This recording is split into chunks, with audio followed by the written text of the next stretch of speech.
Until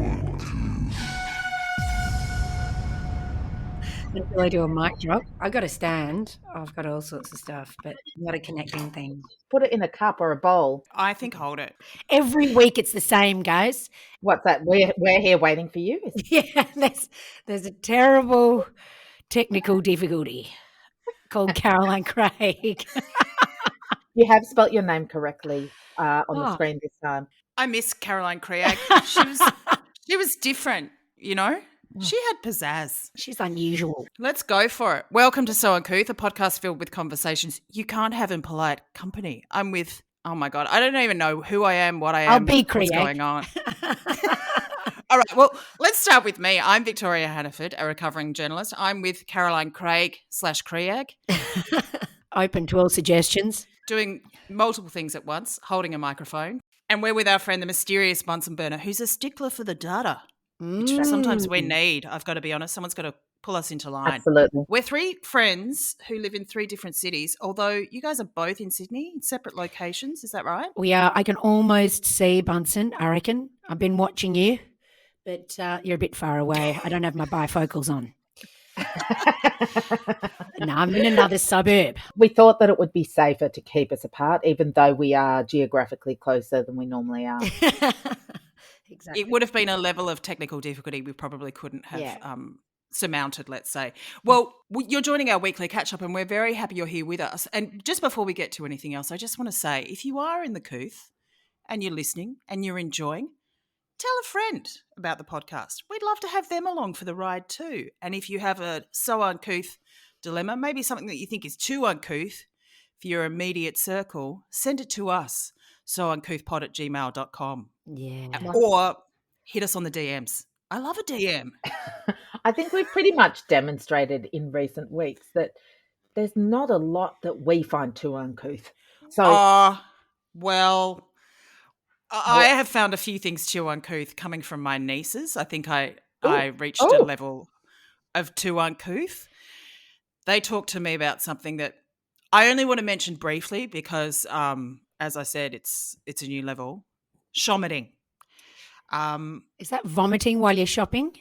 Or is it showing off while vomiting? Think of another word that starts with the SH sound. Oh, shitting and vomiting at the same time. Oh, God, I didn't even go there. I thought it was shampooing. No. Shampooing. Maybe there's something in that. As a kid, I was always one of the most hilarious things in the world. Like, why would you wash your hair with poo? It's a sham. It's a sham. It's something that you need to triage. They were wondering how you triage the shommeting. But I think that's a highly individual question. And also it's something that's given me PTSD. Oh. So let's move on. I do have a story about that, but if you want to move on, we can. It's fine. I would love to move on because, as I said, I really think that is in the category of too uncouth. We've all been there. We've all been there, though. Have we? Well, maybe some more than others. I'm being silenced right now. Bunsen. Yeah.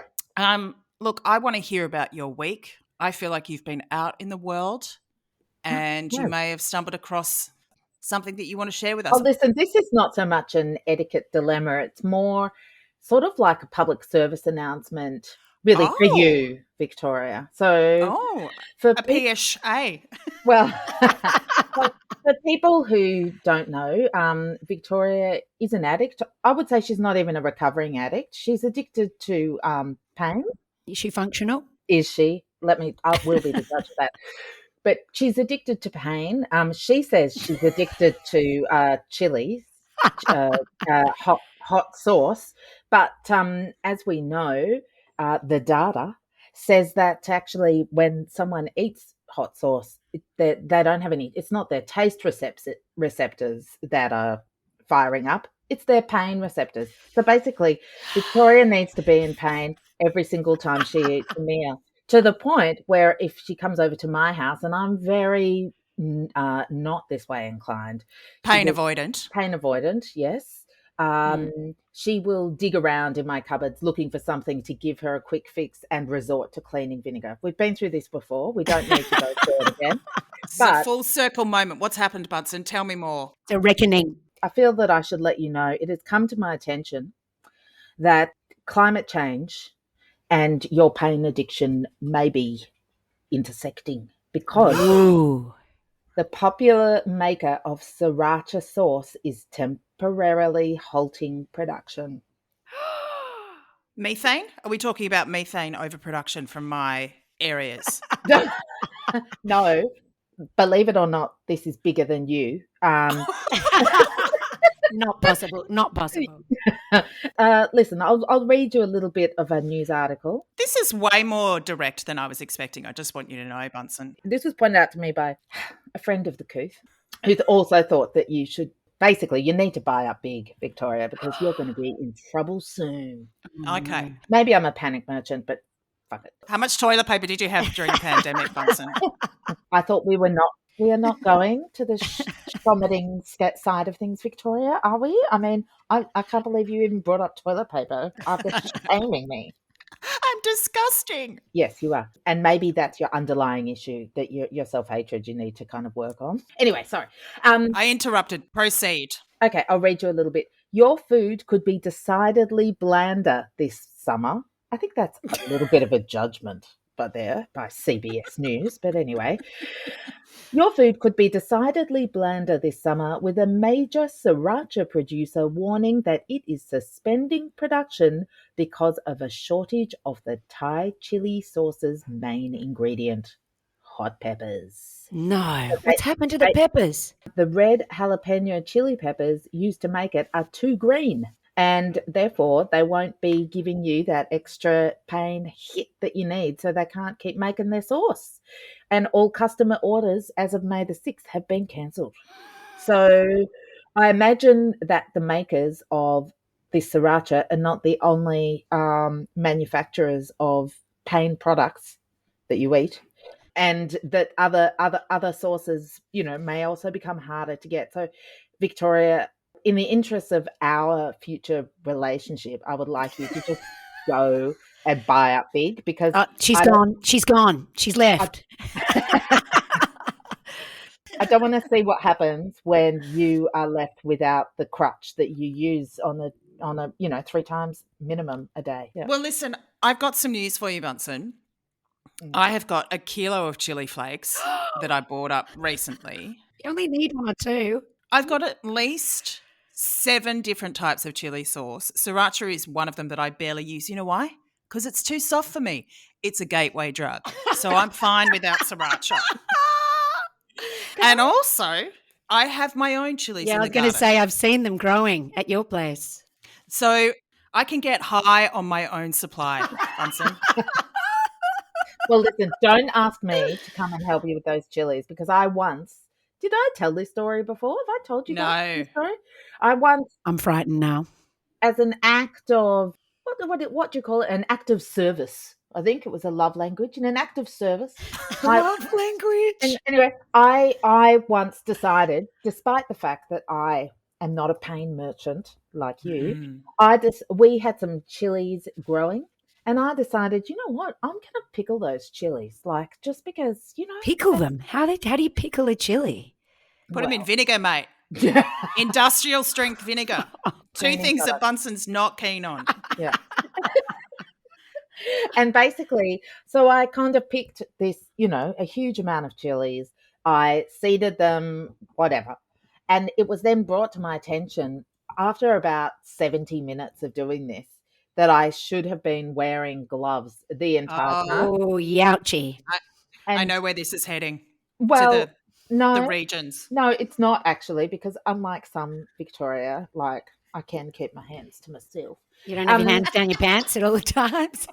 Not at all times. On your chilies? But anyway, it was basically my hands just after it was almost like it was pointed out to me that, you really should have been wearing gloves. And then just this gradual creeping sensation, my whole hands just started burning, to the point where, we did a lot of internet searching about how to relieve the, I put my hands in yogurt, I put milk on my hands, I put ice on my hands, I weed on my hands. I did it all. Okay, that's where it went too far. I knew it. I felt it coming. I could feel the stream. We were going down a yellow stream. It didn't work. The only thing that worked was clutching a frozen vodka bottle. And then drinking the vodka. Did that Few help? sips, like Victorian times for the children. A couple of nips. Get yourself off to sleep. You just put a baby bottle teat on the top and just had a little no.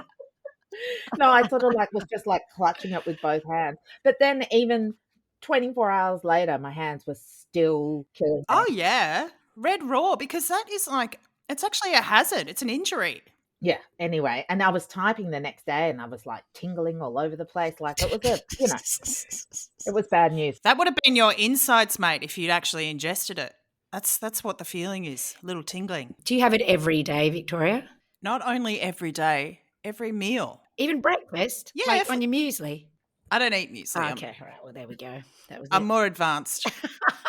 No, I usually have eggs in toast or something. Rancheros, is that what you have? Something like that. No, just if I have a bacon and egg sarnie, which I had this morning, turkey bacon, very sophisticated. Chili sauce. What is turkey bacon? More humane, perhaps? Bacon of a turkey. I don't know. It just comes in a packet. I like it. Turkey with nitrates? Is that what that is? You can make bacon from anything. You can make it from carrot, I think, if you're vegan. Oh, so wow. it wouldn't be the same, but it's just, honestly, it tastes like it has miso on it. I don't know what it is. It's probably not good for me. It's probably what they call ultra processed food, but I put chili on it. Delicious. Okay, sorry, I did not mean to Shame my turkey habits. Well, I feel that I've been shamed, but I feel if you put enough chili on something, it could be anything. All you've got is texture to guide you in the end. But you're missing the whole point, Caroline, because it's not about taste. It's about pain. She's doing a bit of a tongue. She's been doing a bit of a tongue, like a Tony Abbott tongue. That's what I've discovered this week in rehearsals for Julia. Tony Abbott did this when he was grinning. Well, let's get he on licked to his that. lips quite a bit. Can I just, before we get on to Tony... Please complete the thought, Bunsen. Okay. All I want to say is I feel like if there was some kind of, one of those sort of word trees, like a diagram, a data relationship. Word cloud. A word cloud thing. I feel like you would actually be connected to Tony Abbott in some way, Victoria, because he eats raw onions. Does he? And I feel like that is a very similar, I feel like you guys are heading down a similar kind of road there. I don't know. All right, I just want to say that I'm sorry for handing you back the talking stick and allowing you to complete that thought. You opened that up, Victoria. You walked right into that.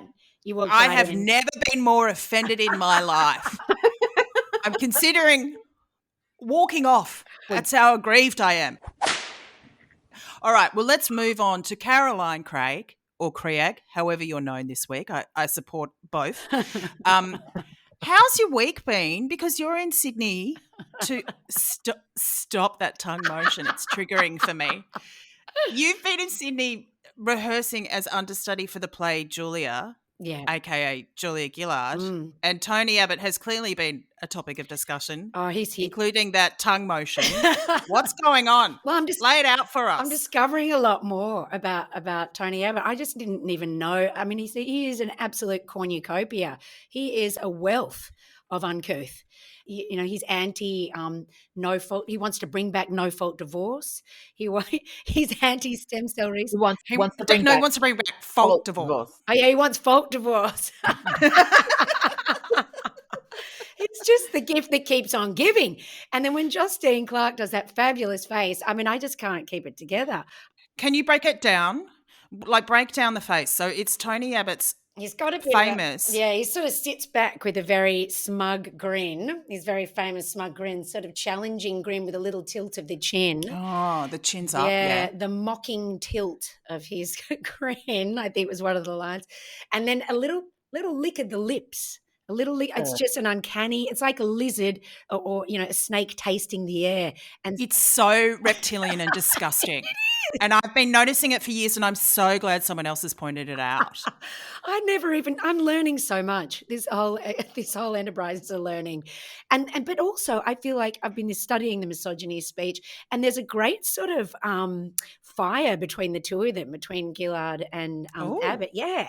And at the end of it, it's a speech that just makes me cry, with when Justine's doing it.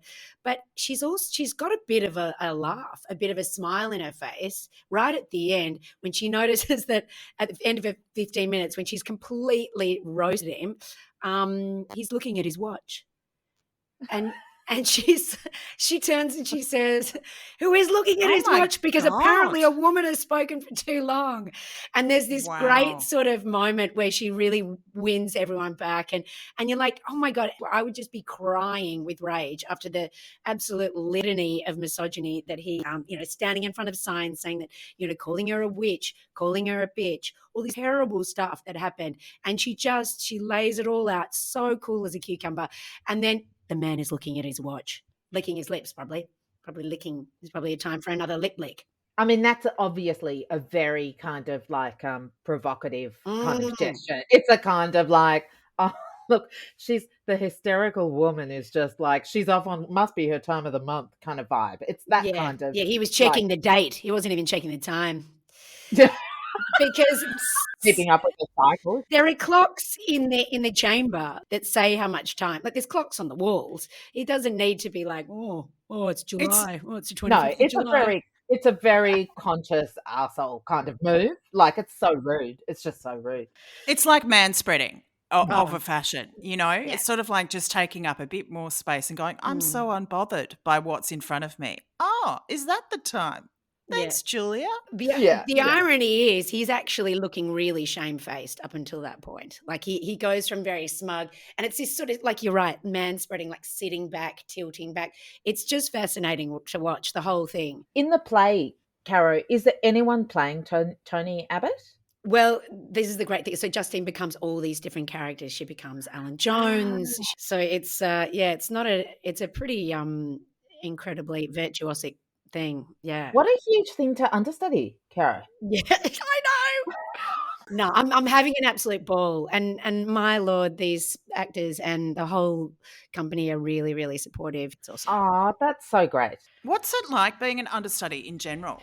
Well, it's pretty weird. It's like you're sort of preparing to be unprepared, to be prepared to be unprepared. You don't want to step on anyone's toes. You're not sort of creating the role organically. You're studying their interpretation of it. So, but unlike any experience I've had before, these like Justine is just like, you got to make it your own. You've got to inhabit it and feel free to do whatever. There's a bit of a ribbon dance.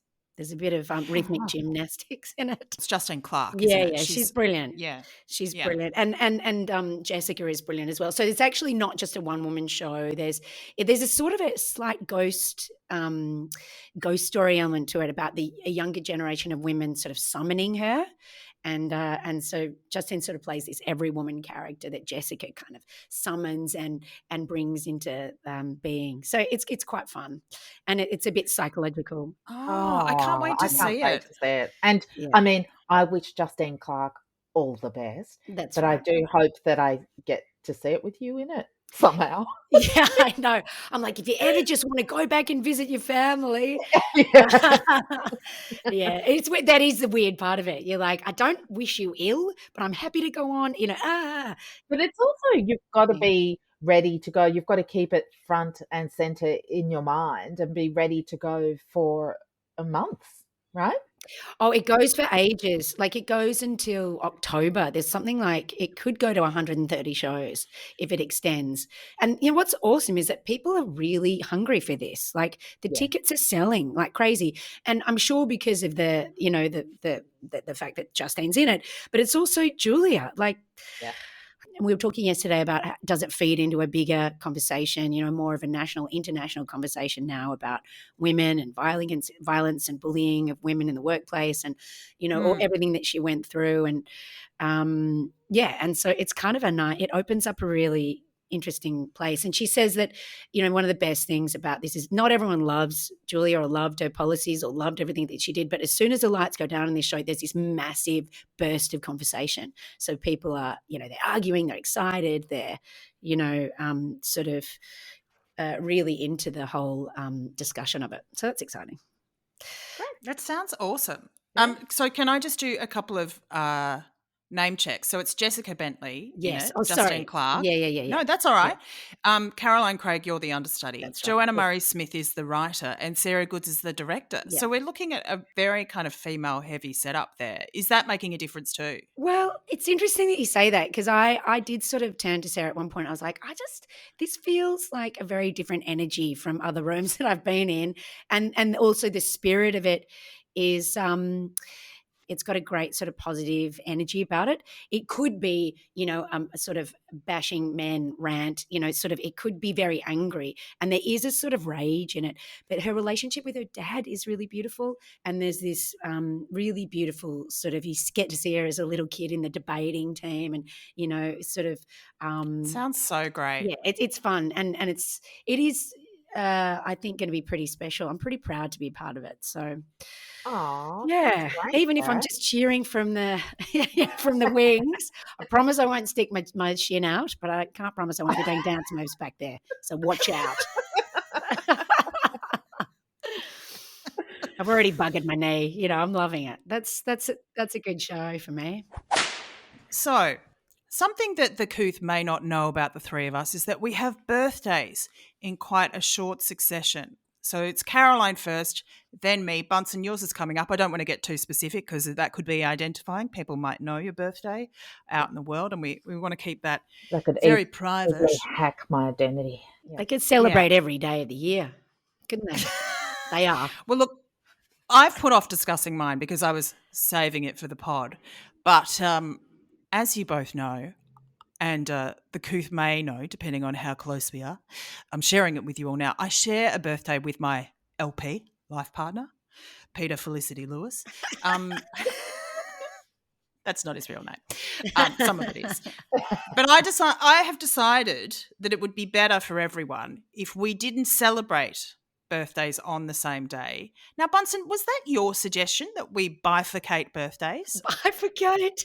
Yes, it was my suggestion because I started to get sick every year around the time when we should be celebrating my birthday. All I'd be here was bitching about how much you had to share yours. That's actually completely untrue. That is completely untrue, but it was my suggestion. How's it working for you? Well, it's complicated. I was fine with it. I mean, this is all my own fault, right? And as we know, I do like to complicate the simple things. So my decision was to celebrate my birthday 6 months later. Exactly. So you better remind us, mate. It's all I can do to remember the real thing. Yeah, exactly. Does that mean you changed star sign? Yeah. Again, it's complicated. I don't know. It's just that if you're not a Taurian, I don't know if this can work anymore. I don't understand it. Anyway, so my family are highly suspicious of it. They're like, does this mean you want 2 presents? Are we allowed to say happy birthday? What's the go? Listen, I've found myself off the map. I don't know what I'm doing. But basically, I've decided to celebrate my birthday on the 16th, 15th, I don't even know when, 15th of November. Even know. This is loose. Are you like a 13th sign or something? She's going to say like the 15 and a half. Of Smutopia. Smoktober. Sorry. And people are asking whether they should give me presents on both days. I'm like, I will leave that decision in your capable hands. Oh, that is not helpful. You are just monopolizing. You're capitalizing on this. It's my birthday every day.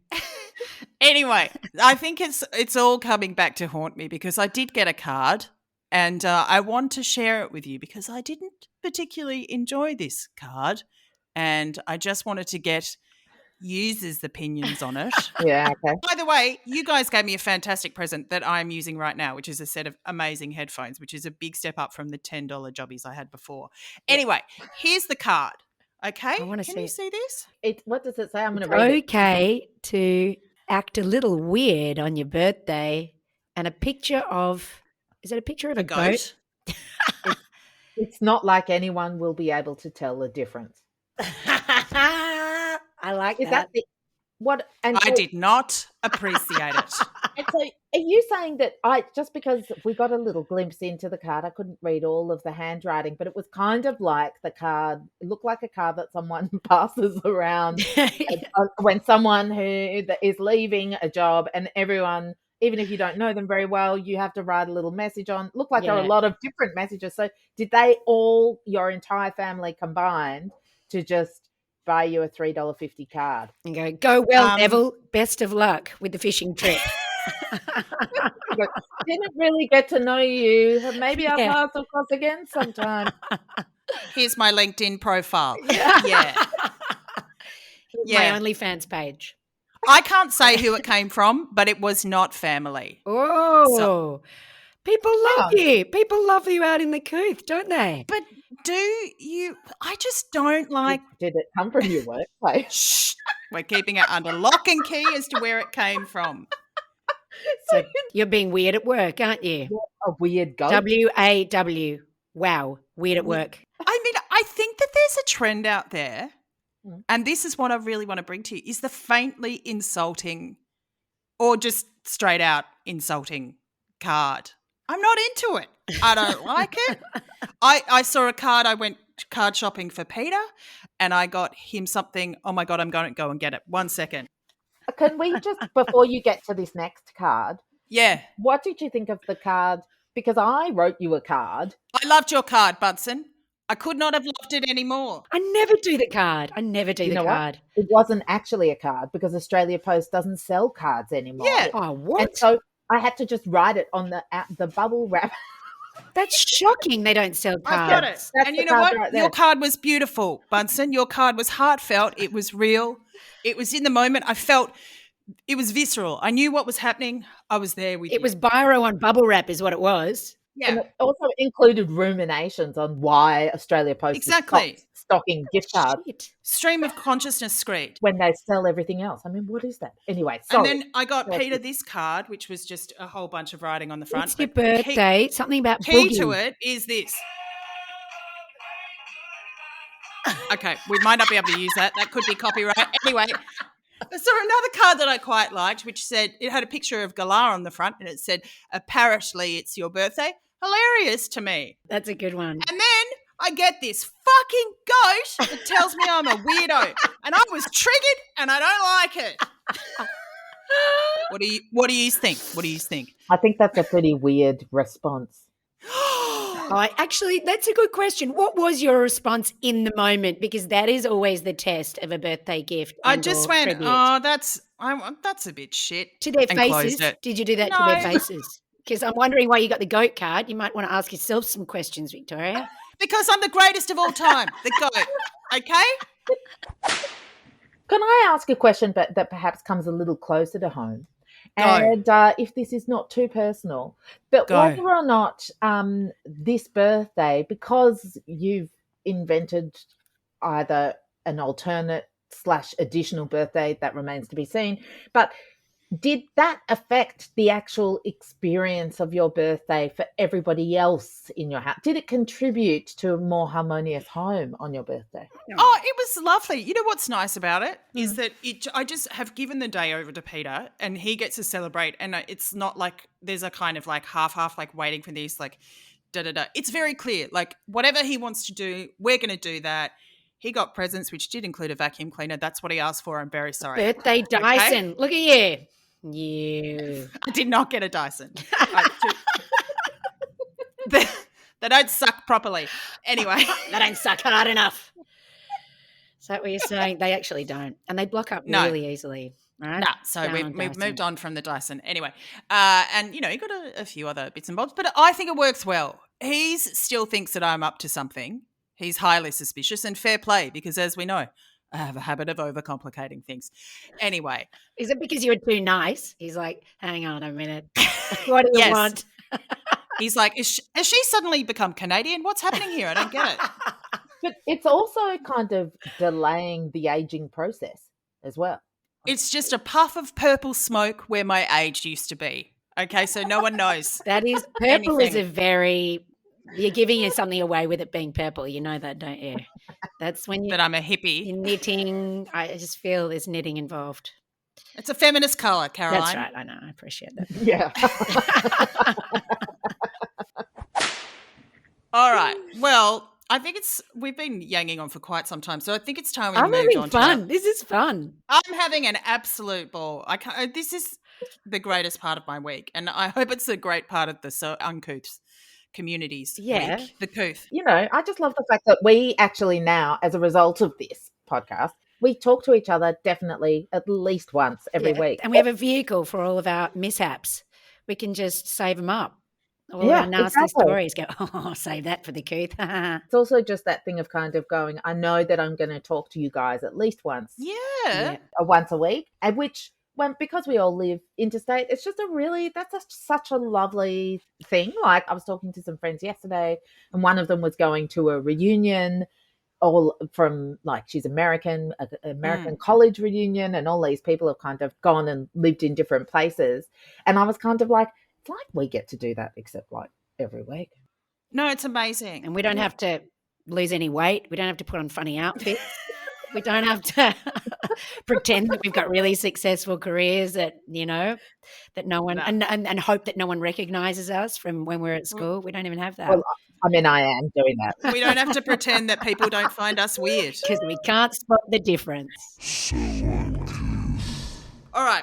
Let's move on to our So Uncouth of the Week, which I think it's in more of the get a grip category. Ooh. It seems to be a recurring theme. You guys might have seen the news that Gina Reinhardt, Australia's mining billionaire, is lobbying the National Gallery of Australia to remove a portrait by an Indigenous artist. And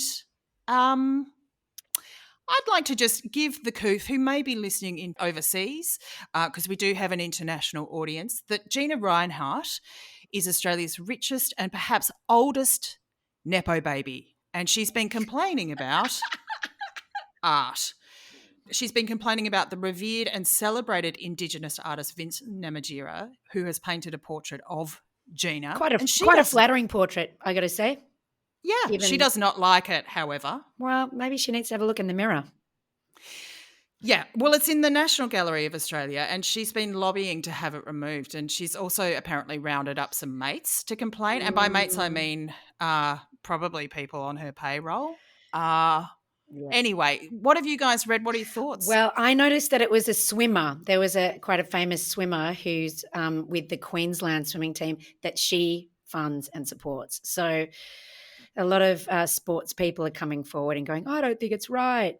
People shouldn't be giving her, a hard time. You're like, well, is that because she pays your wage? Like, it's just a little edgy. But also, I think that the other context here is that when you say Nepo baby, it's not because her dad was, a Hollywood screen star. It's because he was a huge mining magnate, and that is something that she has also continued. And so mining obviously has big environmental factors, but it's also very big, in terms of kind of destroying the land, country, the original inhabitants. So there's a whole lot of other political stuff that's kind of attached to it.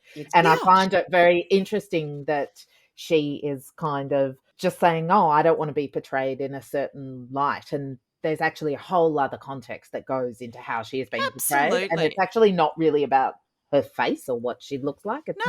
That's not what is going on here. And also, if you look at Namatjira's work, it's well within the style of how he usually paints. And I think we'll probably share some of that on Instagram if we're allowed, if copyright allows. Or Gina doesn't get to it first. Yeah, exactly. So, but I think the greatest irony of all of this, something that I like to celebrate, is that Reinhardt has now ensured that she is a victim of something that's called the Streisand effect.